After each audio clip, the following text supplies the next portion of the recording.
Welcome back to another episode. So this lesson, by the end of it, hopefully you're going to be able to play a song. So that's going to be really exciting, and I'm interested to hear how, if anybody has found these videos, how they're getting on in terms of actually learning to pick up and play a song.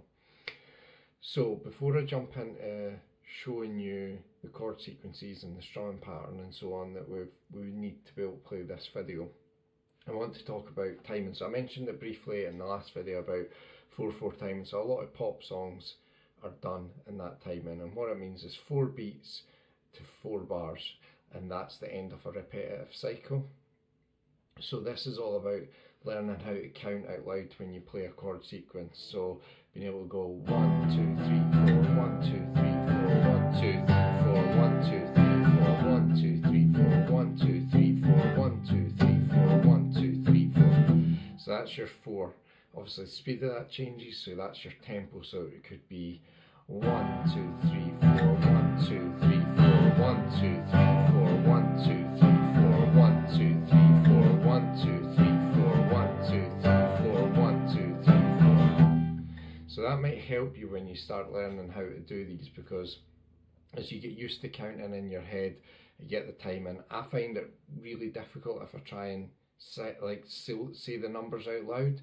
So tapping your foot and trying to keep like a constant beat. I don't know if you can hear my foot tapping, but trying to keep that constant beat whilst you're playing, that will really help you get to grips with this.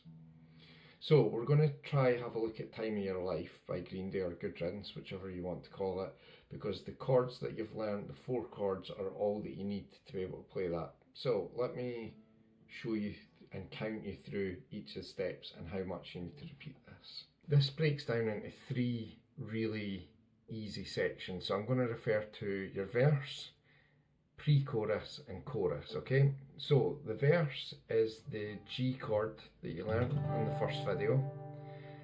You need the C chord and you need the D chord. So it's these 3 chords. And it's a double count of playing the G chord. So it sounds something like this.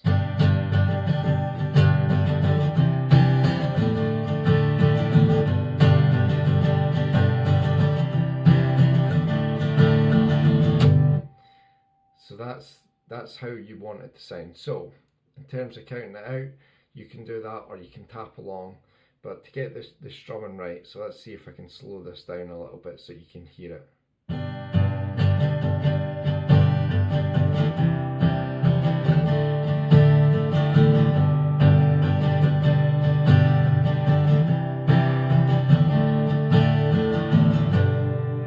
So it starts off with 2 downstrokes, and then you want to do up and down repetitive after that.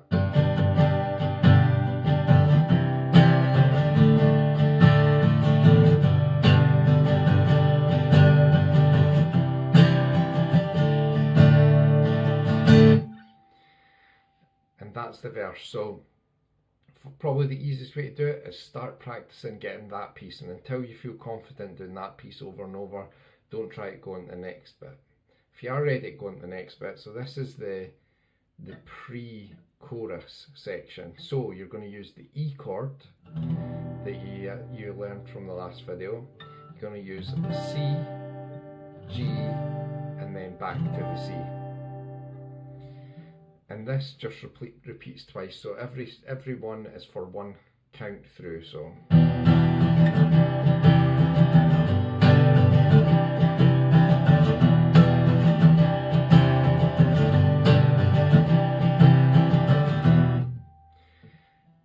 so again, let's play it a wee bit slower.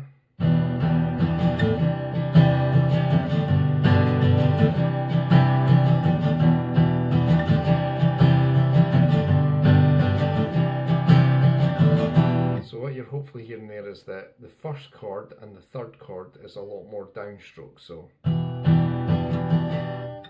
then the second chord and the fourth chord you're playing up. So as you change through it, so it's downstrokes, downstrokes, and then you want to get that up and down strumming motion. So that's the pre-chorus, and that only loops twice. and then after that you go into the actual chorus. So this is where it changes, because the chorus doesn't follow the exact pattern each time. So you need E and G, and then E and G again, and then it's E and D for the last time. So play that through.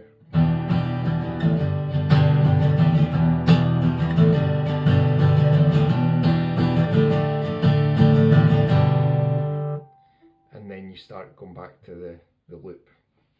So that's your chorus. So in terms of the count of how many times you want to play that through, so you want to play the verse riff through 4 times.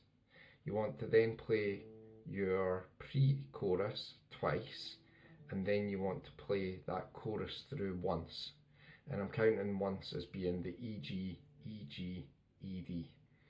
Once you do that, you then repeat the whole section again. So the very beginning, so 4 the verse, 2 of the pre-chorus, and once through that chorus riff.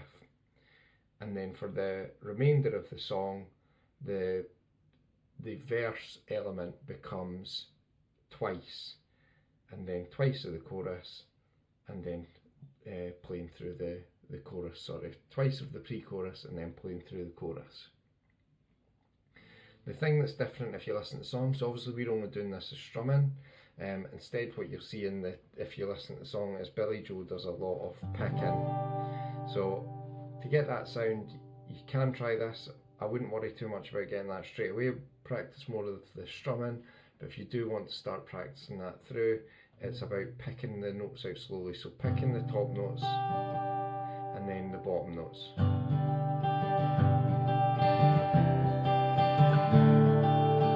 Let me show you, adjust this so you can see exactly what my picking hand is doing. So it's just essentially slowing it down, picking at the top notes and then at the bottom notes, and just gently, as opposed to when you're strumming you're going like that, whereas this is a lot more gentle.